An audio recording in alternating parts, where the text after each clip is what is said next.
Yo, what's going on YouTube? It is your boy Jesus TV. We are back with another video, and today we are going to be reviewing Charlie and the Chocolate Factory. I watched the Wonka movie over the weekend, so I decided to do a retro review. This is a movie that was a... Why do I have a double chin? Jesus. Uh, this was a movie kind of from my childhood. I don't think I've watched this movie since I was like 6 or 8 or something like that. Like, it's been so long. It's been over a decade at least since I've watched this movie. So yeah, it was really interesting to return to this. I watched this a couple days ago with my dad. We watched the Wonka movie together too. I don't think I'm gonna watch the original. I think it's a little too aged at this point. Although I do like some aspects of that movie better than this one. Yeah, Charlie and the Chocolate Factory, 2005 musical fantasy film directed by Tim Burton and written by John August. Obviously based on the 1964 British novel by Ronald Dahl that took the world by storm. So yeah, we're going to talk about what the critics say, kind of like everything that happens. Yeah. So this plot follows Charlie Bucket, who is a kind and loving boy who lives in poverty with his family near the Wonka factory, and he's like super passionate about chocolate, and he like admires Willy Wonka's work and all this stuff. And I just really like where this movie goes with it. Like, they actually go in the factory. I think that's, like, in retrospect, that's kind of a flaw of the new film, is they never really delve into the concept of the factory and never give their own interpretation. But there's a lot of, like, classism. There's a lot of, like, real social problems discussed in this film as well. And I think Tim Burton is perfect for a movie like this. Not afraid to, take risks in a movie that's kind of supposed to be a family movie like this and flip it into some sort of, not really satirical, but more of like a social commentary type of film. And I really like how he did that. I know people don't like aspects of this film, but I think this is the best out of the Wonka series. I'm just going to say that right now. But the company's owner, Willy Wonka, obviously, has long closed his factory to the public due to problems concerning industrial espionage, which is corporate spying pretty much. Like, people were taking his recipes, sharing them to others, and his work was being replicated by his competitors, who were referenced in the new Wonka film, which is pretty cool. So this caused all of his employees, including Charlie's grandpa Joe, to lose their jobs. And it's actually interesting, Charlie kind of has that connection with his grandpa, who once worked for the Wonka factory. And, I'm sure he's asked him many questions about like what kind of went on with the business. So, Charlie's father, meanwhile, has more recently been laid off from his own job at a toothpaste factory, although he does not admit this to Charlie. He's just saying, oh, I'm on summer vacation. I'm on vacation, I'm off, they let me go for a couple of days. But yeah, and it's obviously funny, like, he got his job replaced by a machine, and that's kind of happening more and more, and that's becoming more culturally relevant almost 2 decades later now. So, it's really cool how Tim Burton kind of has this timepiece in his repertoire. So, one day, Wonka announces a contest in which golden tickets have been placed in 5 random Wonka bars worldwide, and the winners will receive a full tour of the factory as well as a lifetime supply of chocolate, while one will receive an additional prize at the end of the tour. Obviously, the lifetime supply of chocolate. I think it's kind of cool how they touched on that in the new film. And yeah, so Willy Wonka kind of comes out of his recluse environment, comes out of his retreats in his factory, and no one knows how his factory's still running. And they're like, well, how are we going to get chocolate? You don't have workers, you closed down the factory years ago. How is this going to work? Sorry if I keep playing with my hair, my bad. We soon figure it out. Obviously, it's the legendary Oompa Loompas. We will get to that in a second. The Oompa Loompa portrayal the portrayal of them in this show, I don't like how the characters look, but like the way they act is really funny and probably my favorite. So, Wonka's sales subsequently skyrocket. I mean, it's a good marketing scheme for him.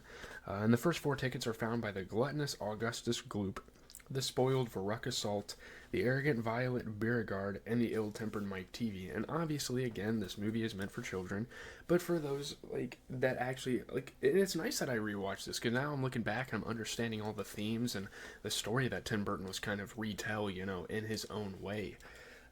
I think it's great. And honestly, isn't it crazy that this is Johnny Depp right here? This is Johnny Depp. Like, the transformation of this man is kind of wild. He went from this to Pirates of the Caribbean, man. That's incredible. Like, it honestly is. But anyways, talking about the sins, talking about what do you call those vices of people, and like representing them as these children that undeservingly almost win this contest and get to go to the factory.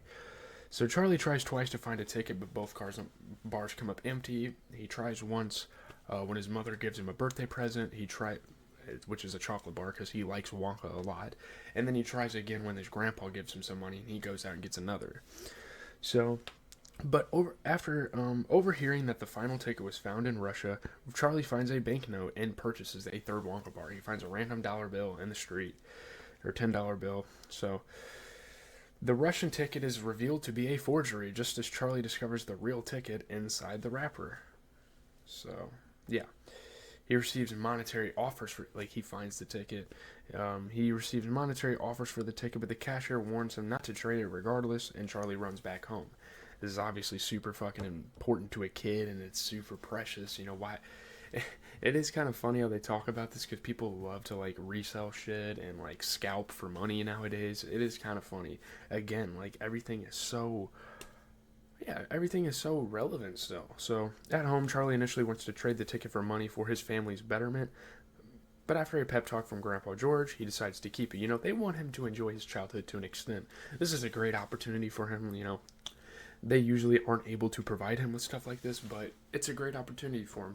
So, yeah, the family it'd be nice to have this money, but, you gotta let a kid be a kid, So, he decides to keep it. He brings Grandpa Joe to accompany him on the tour.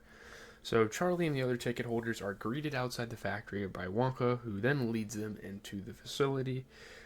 It's kind of crazy. They have the starting show and everything's burning. Willy Wonka's definitely a dark individual. Not being able to sell chocolate to the public and all this stuff has definitely turned him into a very interesting human being. He's an interesting character, and I like the way Johnny Depp plays him. I know I overheard Cody Leach kind of call him a weird character, but I think his portrayal's cool, man. I don't know what it is. It's a very interesting character. So, individual character flaws cause the other 4 children to give in to temptation, resulting in their elimination from the tour, while Wonka's new employees, the Oompa Loompas, sing a song of morality after each. So, everyone kind of dies in, their own temptations, their own vices. The fat kid dies because he wants too much food and he falls into the chocolate river.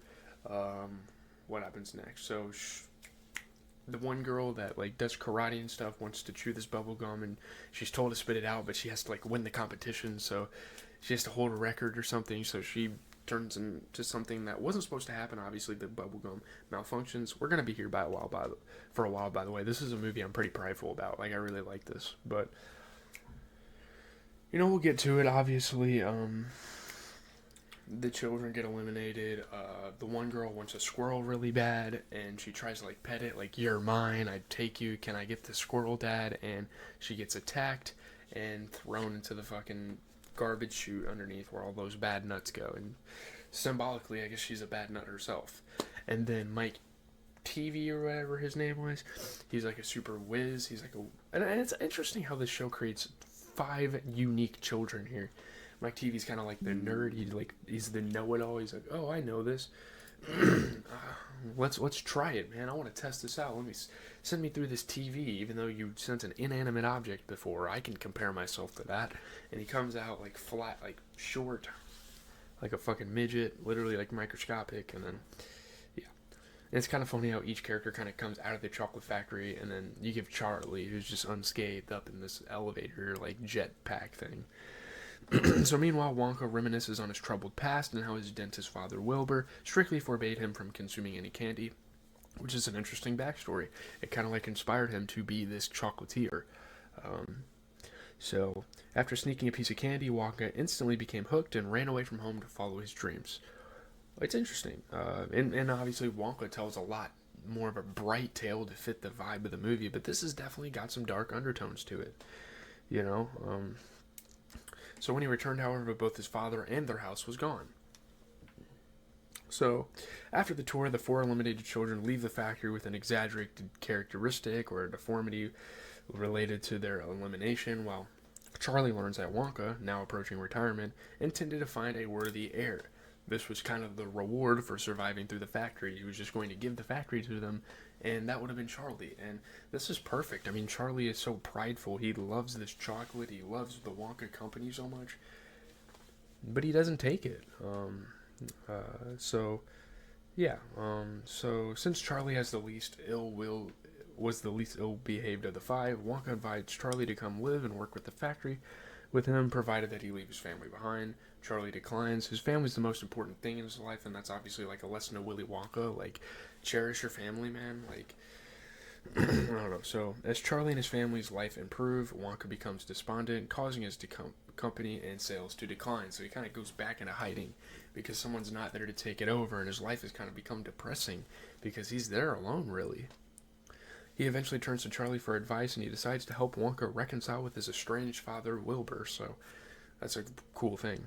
So during the reunion, Charlie notices newspaper clippings of Wonka's success, which Wilbur collected, while Wonka realizes the value of family as he and Wilbur finally reconcile, and he realizes, like, this whole time, his father was really proud of him for that. Like, although he's a dentist, and yeah, it's not that serious, like, I don't like candy, but my son is becoming one of the most successful candy makers in the world. Like, that's awesome, like, even if we have differences. So so afterwards, Wonka allows Charlie and his family to move into the factory together. So they move their shitty little house. It's so funny. The shitty house is like in the factory now, even though there's plenty of other places they could live in the factory. It's cool. It's a really dope ending, even though it is a pretty dark film and it like doesn't. I don't know. It's interesting. Let's get to the review. So just getting into the review and like what people have to say about it. I think it's really fucking good. It's probably one of my favorite movies ever, to be honest. Like, looking back, it just gets better and better every watch. You catch something new. Um, Closer to the source material than 1971's Willy Wonka and the Chocolate Factory. Charlie and the Chocolate Factory is for people who like their chocolate visually appealing and dark at the same time. Like, you have to have some humor in there. You have to have some dark humor to really hook all your audiences. Obviously, kids don't even understand this humor. And I like how Tim Burton kind of conceals that, so at the same time they can enjoy like the bright fantasy that is the Chocolate Factory. And the older people can kind of appreciate the humor, understand where he's coming from, and yeah, it makes for an interesting story for all ages. I think it's really good. It's an A film for sure. It might be an A plus. This is probably one of the better films I've reviewed on this channel. This movie's fantastic. Like, I don't know how you could go wrong with this. It's just classic. It'll never get old. I will never forget it.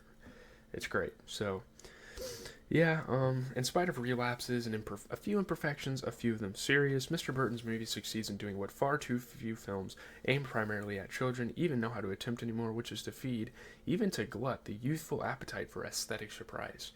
Tim Burton just creates so many worlds, and that's why he's such a good director. Like, the atmosphere, the environment you get from a Tim Burton film is really cool. Like, it's so sick. I want to dive into more of his movies for sure.